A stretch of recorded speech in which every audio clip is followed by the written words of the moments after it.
Puro ihim. Basic. Nagsimula kasi kami. Basic info daw. Bakit ka daw Sunday? Si Ling lang. Si Ling. Ling! Teka Bulacan po. Sunday na tempo pa. Para malaki nyo na po. Ngayon June, 14 na po. Wow. Wow, June! Parang 39. Ayun po.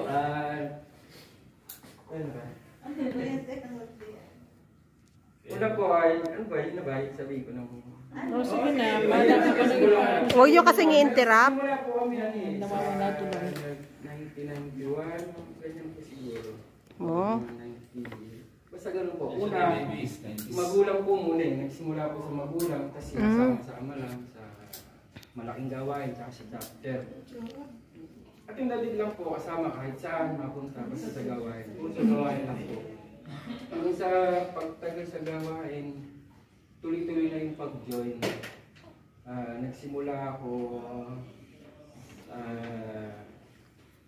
may mga kaya na po kasi, may mga pagod na rin. Nagsimula ako, kung tawagin, nag-urang youth na youth. Nagsimula akong youth dancer. Youth. Wah! Wah! Nananana! Dancer na siya ngayon. Simula sa sumasayaw. Kaya action mo lang yung sinasabi ko. Hanggang sa pagtagal-tagal, unti-unti nawawala yung choir. Tapos nagsimula ako sa naging choir. Pagkatapos yung maging dancer, naging youth choir naman. Drummer na.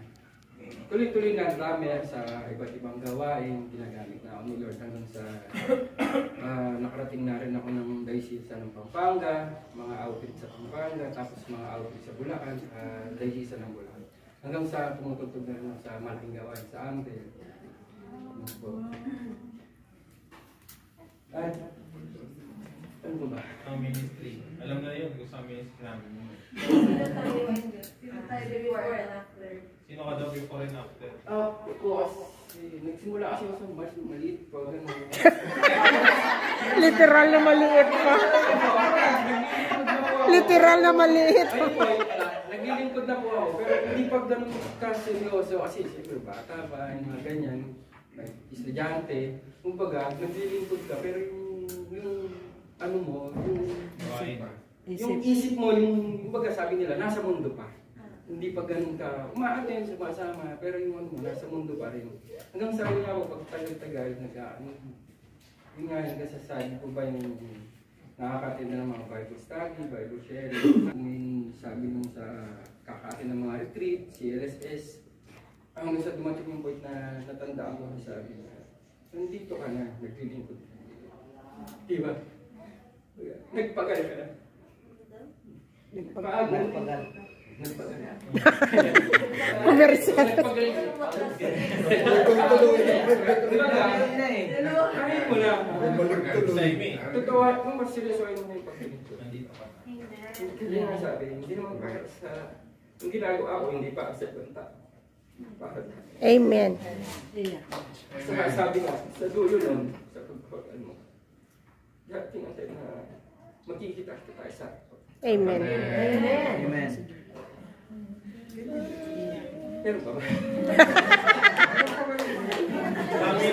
Ayun mga po, sabi ko na lang din po yung talagang tulad sa dumating yun, kasi nagkaroon na sa iyo.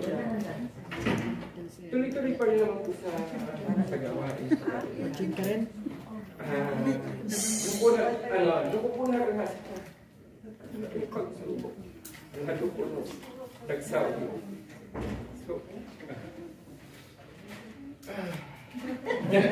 ayun po, sa Saudi mo kasi yung Muslim ka, hindi ko nga. Alam mo lang kahit anong ministry na pwede ka ako makati na. Po din sa Saudi. Hindi na ako na lang po sa Saudi. Pero kung napakahirap po talaga maalaga sa pag-ibig. One thing po na nangyari sa akin sa Saudi. Parang masyado na ako nagtiwala kasi malapit na akong pauwi. Share ko lang. Malapit na ako ng Pinas na matatapos na yun. Nagtiwala. Parang sa sobrang... Parang umano na yung ano ko. Parang niwala na ako eh. Makakauwi na ako. Sa loob ng 2 taon na higit, ningatan na ako ng Panginoon. Kasi naniwala ako na saan siya. Ginawa ako. Yung malapit na akong uwi. Naging komportable na ako. Parang nakalimutan. Hindi naman nakalimutan. Parang nakapaya ako na manlaan. Binigyan ako ng pagsubok. Nahold up ako. Nahold up ako. Tapos napaisip ko. Nagsuhot ko, Lord, suhot ko. Hanggang sa kapag-uwi ko ng Pilipinas. Ano ulit? Balik sa lahat. Pag-uwi ko. Tapos, dito naman po sa uwi. After nakadalawang taon ako dito, talagang hinahanap ko yung gawain. 2 years, hindi ko alam na nagtatanong-tanong sa ibang tao, sa mga kakilala, kung meron sila. May nagsasabi na meron daw. 2 times lang ako sa loob ng 2 taon, 2 times lang ako nakapagsimba. Ang hinado naman ako, inaamin ko naman, may mali rin ako na nandun na ako sa simbahan, hindi ako nagtanong doon na uwi-air siya.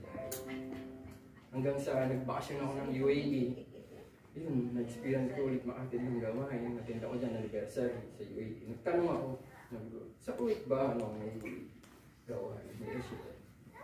Kaya pagbalik ko rito, pagbalik ko, yun po agad yung hanap ko. Kaya, lahat pasasalamat ko sa Panginoon na dito po. Ginagamit po ako ulit ni Lord. Amen.